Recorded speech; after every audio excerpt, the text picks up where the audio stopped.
So, this review is ahead of Coming to America, which is coming soon.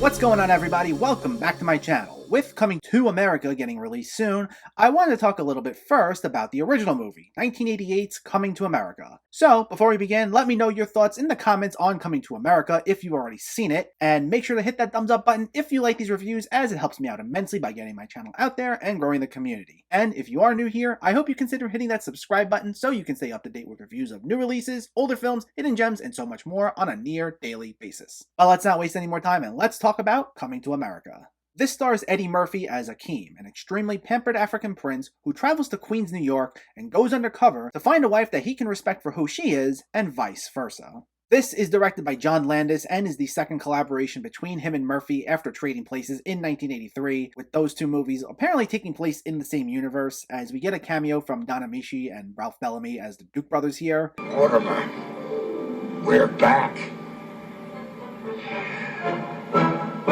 And Murphy and Landis would collaborate one more time after this on Beverly Hills Cop 3. And it's based on a story by Murphy himself, though he didn't write the actual screenplay. And this is at the tail end of what's considered the golden age of his career, which is from 1980 when he first appeared on Saturday Night Live to 1988 when this film was released. This was when we got his stand-up specials, we got 48 Hours, Beverly Hills Cop, and the aforementioned Trading Places. And a lot of these I loved. In high school, I watched all the stuff from his early career religiously, this film included. For a brief period of time, I had all these on repeat. Before streaming was a big thing, I even watched his greatest hits on Saturday Night Live on DVD over and over again. That's just how good they were. Though I haven't sat down to watch this, or really much of his earlier stuff, in its entirety in about 10 years or so. When I rewatched this in anticipation of the second movie, it was the first time I can recall in a very long time where I specifically sat down to watch any of his earlier work in full. And I gotta admit, even though I'm looking forward to the sequel, I was afraid maybe my nostalgia of watching this so many times so many years ago clouded my judgment of the actual film. I think we've all encountered that, where we revisit something from our childhood or teenage years down the line, and it turns out to not have aged all that well. But I was very happy after I finished this that it's just as good as I remembered it. Though I'd say of all the early Eddie Murphy material, this is probably the most restrained performance by Murphy himself at this particular point in his career. When this was released, at only 26 years old, he was a massive star and a box office sensation, though it was clear he wanted to mature a bit with some of his roles. It was especially noted by both Landis and Murphy how they had a much different experience filming this than they did Trading Places, which was 5 years earlier. Personalities clashed, and Murphy felt Landis still treated him as a kid on set as if they were still filming Trading Places. And I do forget sometimes myself that Murphy was only around 21 to 22 years old when he first launched into success, which is absolutely wild to me. But Landis noted Murphy wasn't the same burst of energy in Coming to America as he was on Trading Places, and he clearly had the mentality of a giant movie star now. So it makes sense when you watch this. I'd say Akeem isn't exactly the most complex or energetic of all Murphy's characters, at least up until this point. If you compare him to, say, Axel Foley or Billy Ray Valentine, you'll see a stark contrast. You'll note how these characters are cracking jokes line after line, and they're constantly sarcastic, and they dominate the room, and they're endlessly quotable. But Akeem, while not totally a flat character, he does hit the same two notes for a good chunk of the movie's runtime. He's either totally oblivious to American customs and will barrel right through a conversation with a big smile on his face, sometimes being insulted and not even realizing it, or he'll constantly tell his friend Semi, played by Arsenio Hall, how they need to keep a low profile in Queens and they can't even do anything that even remotely suggests they have money. And so the first half of this film has a very sketch-like quality to it, with Akeem and Semi going to various places in New York and running into very expressive characters, with Akeem acting as the straight man. He'll run into people who curse him out, or he'll witness an argument, and he's either totally baffled or he'll just go along with it, not clearly comprehending the situation. What does dumb mean? And while it's full of material that's mostly relevant to the story, a lot of it leaned into the film's more outlandish elements. Though it also gave way to something that has become one of the most well-known elements of Murphy's career, which is his portrayal of multiple characters in the same film. He was directly influenced by Peter Sellers' use of this in his films, like Dr. Strangelove, and this is the first of a number of instances where Murphy himself took this on, with Arsenio Hall also having more than one role himself. One of Murphy's other roles is a singer named Randy Watson, who performs at a rally in a band called sexual chocolate, which gives such a poor performance that it bewilders nearly the entire crowd. And that very brief role is funny enough, but of course the highlight of the entire film is his role as Clarence, the barber who runs the barber shop directly underneath the apartment where Akeem is staying. And he regularly gets into arguments with the other two barbers, played by Hall and Clint Smith, as well as an elderly customer, also played by Murphy, in some heavy, heavy makeup that makes him completely unrecognizable. Well, then you're a putz. The three of you. 3 putzes.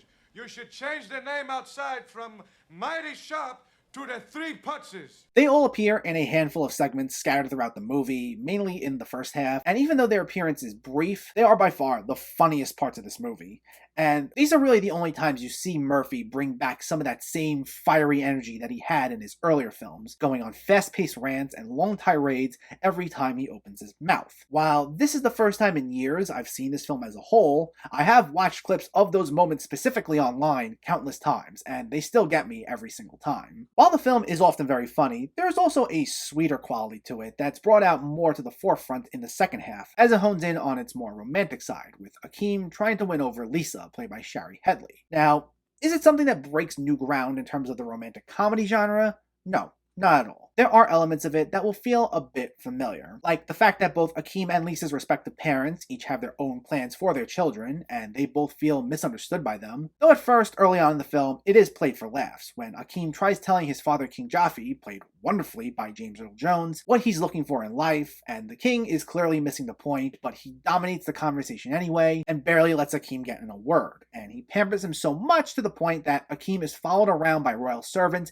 everywhere he goes in his home country. But as the story begins to shape, it at least gives Murphy a chance to showcase his more dramatic side. Not that I'd call this a drama by any means, but up until this point in his career, he never really got a chance to show off how he can do something beyond just funny impersonations and make one wisecracking joke after another. So here, as we see more of the romantic elements take into effect, it does show from pretty early on at this point in his career that Murphy does have what it takes to handle more serious roles. Again, I'm not saying this is groundbreaking stuff or Murphy did something worthy of an Oscar here, but there is an endearing quality present as Akeem actively works to make sure that Lisa sees him for who he truly is, and it's something I can appreciate. It feels heartwarming, and that element feels earned because Akeem is built up to be a very likable guy all throughout the movie. Though the film never loses its funny bone the entire time, which is what makes this a very consistently enjoyable experience. I'd say the first half is the more quotable part of the film, as that's where we get the majority of the barber interactions, and we get a whole lot more of the fish out of water comical misunderstandings. But there's still a wit about it that's consistent throughout the entire movie, and it's in large part due to the supporting cast that I don't think gets enough credit. Like, I thought Arsenio Hall's sense of comedic timing was excellent here. The way he tries to smile his way out of situations, or the way he awkwardly tries changing the topic whenever he's caught between a rock and a hard place, is something that I felt is one of the more underappreciated elements of the film.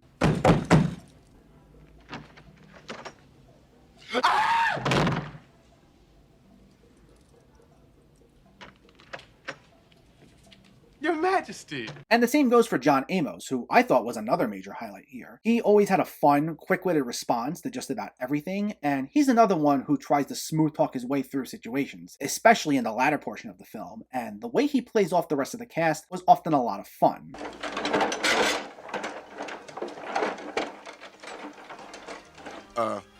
Don't use the bucket. It'll just confuse you. And James Earl Jones was great in the limited amount of time we see him as well. While he's never been someone who's known for his comedic skills, what's great about him is how he doesn't even need to change much about the domineering nature and booming delivery he uses for his more serious roles. Like, he goes through this movie just about as straight-faced as he would for any other role. But when it's played off more comedic actors like Murphy, Hall, and Amos, it becomes just naturally hilarious. Like, all he needs to do is bark an order at someone or give someone a dirty look, and he doesn't even say anything inherently funny, but because of the situation where he's doing this, it's hysterical. Like when Akeem asks for his servants to stop pouring rose petals wherever he walks, the king barks an order saying whoever drops another rose petal has to answer to me, and everyone backs off, and it's pretty funny. And an interesting piece of trivia I did not realize until now is that Akeem's parents are played by Jones and Madge Sinclair, who are a king and queen, and they would both go on to play a king and queen together again in another little film you may or may not have heard of called The Lion King, which unfortunately would be Madge Sinclair's final role before passing away. Like, I knew obviously that Jones is Mufasa, but I wasn't aware that Madge Sinclair was both Akeem's mom and Sarabi from The Lion King, so that was pretty cool to learn. While the film had more mixed critical reception as opposed to the other films from Murphy's golden era, this maintained a pretty big following in the years to come, which was obviously big enough to eventually warrant the sequel that we're getting soon. But one thing I didn't realize was that they tried to even get a TV series off the ground based on this. A pilot was aired on CBS in 1989, which focused on Akeem's brother Tariq, there played by Tommy Davidson, who we never actually see in the original film, or he's not even mentioned. But the idea was that he gets exiled to attend college in America, and he takes up a job at a local diner. But no one from the original cast returned for this, outside of Paul Bates, who played the head royal servant Oha in the original movie, who notably sang a comically lengthy song at Akeem's initial wedding ceremony, and he'll actually also be returning for the sequel, though this never got picked up for a full series, and to my understanding it was pretty bad. Though it was nothing that ever tarnished the reputation of the original film, and to this day this remains one of Murphy's most beloved classics, and rightfully so.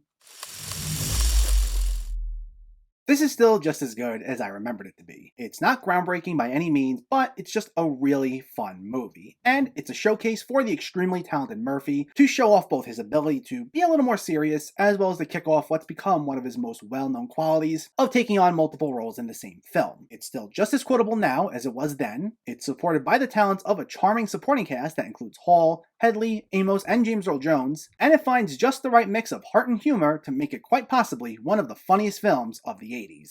Coming to America gets an 8.5 out of 10.